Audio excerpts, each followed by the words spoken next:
सत्य, ईमानदारी और निरंतरता के सिद्धांतों पर आधारित स्थानीय, राष्ट्रीय और अंतर्राष्ट्रीय समाचारों को टेक्स्ट, ऑडियो और वीडियो के रूप में साझा करने के लिए लाइक, कमेंट और शेयर करें। अब संक्षिप्त समाचार सुनिए। लालू परिवार से इतनी नाराज क्यों है रोहिणी आचार्य? पार्टी में क्या है संजय यादव का रोल? बिहार चुनाव के नतीजे पीएम मोदी की छवि और राष्ट्रीय राजनीति पर कितना डालेंगे असर? दक्षिण अफ्रीका ने कोलकाता टेस्ट मैच में भारत को 30 रन से हराया। अगले चीफ जस्टिस के अहम फैसले और विवाद। दक्षिण चीन सागर में चीनी सेना का शक्ति प्रदर्शन, जापान से बढ़े तनाव के बीच किया गश्त। समीक्षा अधिकारी से पर्स छीनने वाले 2 गिरफ्तार, लालच बना वजह। चक्रधरपुर मंडल में भुवनेश्वर धनबाद स्पेशल ट्रेन 1 दिसंबर तक चलेगी, यात्रियों को मिलेगी सुविधा। सीनियरों की राह पर जूनियर, इंडिया ए के खिलाड़ियों ने नहीं मिलाया पाकिस्तान के खिलाड़ियों से हाथ। ग्रेनों में जिहादी साहित्य छापने वालों पर गिरेगी गाज, यूपीसीडा करेगी जांच, तुर्की फंडिंग के भी तलाशेंगे तार। जेन जी प्रदर्शनों की आग में सुलग रहा मैक्सिको, जाने क्यों और कैसे भड़की चिंगारी। अब पूरी बाकी खबर सुनिए। अब आप बिहार विधानसभा चुनाव के नतीजे आते ही आरजेडी प्रमुख लालू प्रसाद यादव के परिवार में अंदरूनी विवाद सार्वजनिक रूप से सामने आ गया है। लालू यादव की बेटी रोहिणी आचार्य ने अपने परिवार से संबंध तोड़ने और राजनीति छोड़ने की घोषणा कर दी है। रोहिणी, जिन्होंने कुछ वर्ष पहले अपने पिता को अपनी किडनी दान की थी, अब दावा कर रही हैं कि उनका कोई परिवार नहीं है। उन्होंने कहा कि उन्हें संजय, रमीज और तेजस्वी यादव ने परिवार से बाहर कर दिया है। इस आरोप के बाद आरजेडी में भारी राजनीतिक हलचल पैदा हो गई है। भारत में 2024 के आम चुनावों में 240 सीटें जीतकर केंद्र की सत्ता में तीसरी बार आई बीजेपी को लेकर कई विश्लेषकों ने अनुमान लगाया था कि पार्टी अब राजनीतिक ढलान पर जा सकती है। लेकिन इसके उलट बीजेपी ने बाद के महीनों में हुए कई राज्य चुनावों में शानदार जीत दर्ज की।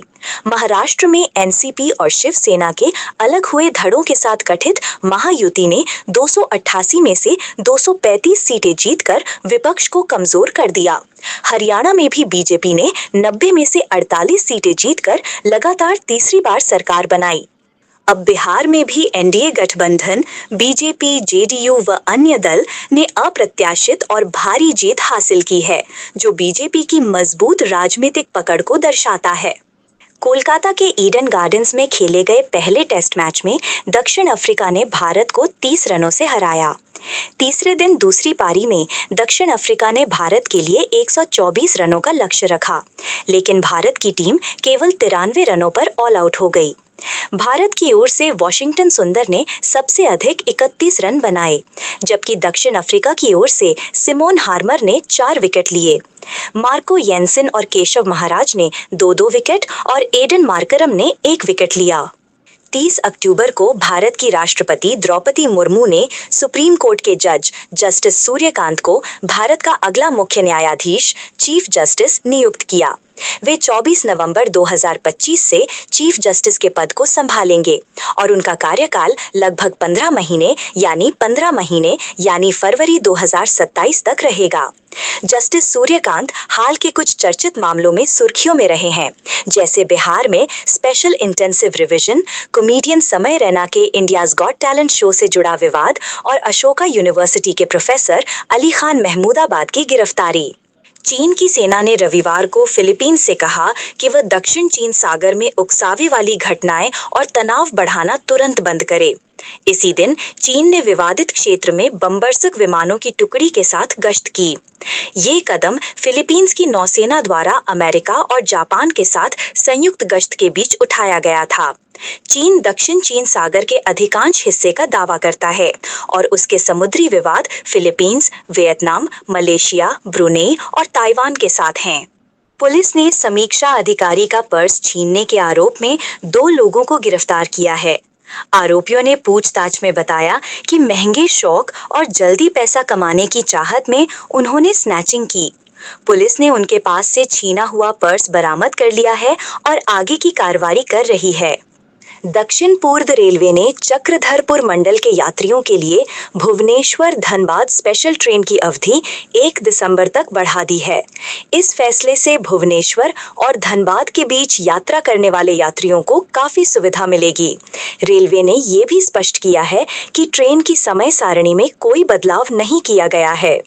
इमर्जिंग एशिया कप में इंडिया ए ने अपनी सीनियर टीम के नक्शे कदम को फॉलो किया है और पाकिस्तानी टीम के खिलाड़ियों से हाथ नहीं मिलाया है।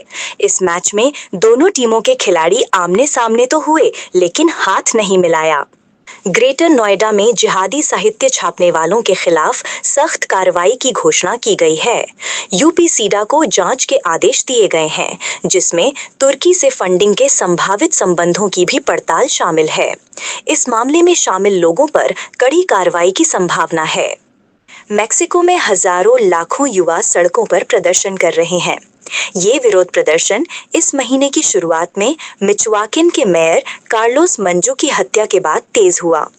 शनिवार को जेन जेड बैनर के तहत हजारों युवा राष्ट्रपति क्लॉडिया शिनबाम के आधिकारिक निवास नेशनल पैलेस तक पहुंच गए। प्रदर्शनकारियों और पुलिस के बीच झड़प हुई, जिसमें 120 लोग घायल हुए। प्रदर्शन में विभिन्न एज ग्रुप्स, विपक्षी दलों के कार्यकर्ता और मेयर के समर्थक शामिल थे। सोशल मीडिया पर जेन जी मेक्सिको ग्रुप ने विरोध का आयोजन किया और कहा कि ये गैर पक्षपाती अभियान है।